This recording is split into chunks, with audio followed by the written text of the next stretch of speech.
This is my son 2010. It's a G37 Infiniti.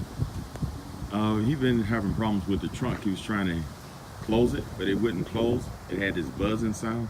But I'm gonna give you an example of what was going on. Say for instance, he's here, he gets home, he gets out of his vehicle, and he pulls out his computer or whatever soda he has. He got a Coke right there, and he closes it. And once he closes it, he hit the lock button. Then he go to the trunk. He opens up the trunk. You can either open it up right here with the key fob or just hit the button right there. He opens up the trunk. And once he opened up the trunk, he go and get his clothes out or whatever, or all this junk here in the left corner. Then he try to close it, and watch what happens. You see it pops right back open, and you start hearing that buzzing sound. It'll stop after 10-15 seconds, try to close it again and do the same thing. So to stop that from happening, what you have to do is come over here. You hear that buzzing?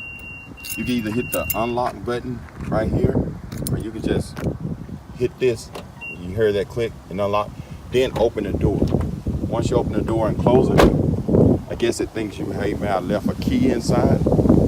Now you can close the trunk with lock. So once I close it, the trunk closed perfectly now.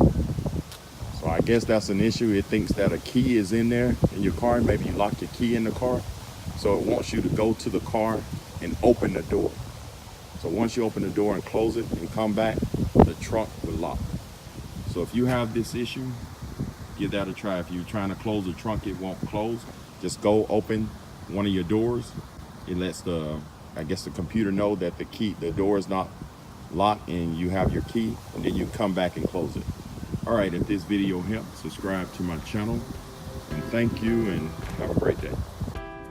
Don't forget to subscribe, like, turn on your notifications, and share this video. Also leave comments. Thanks for watching Welding and Stuff.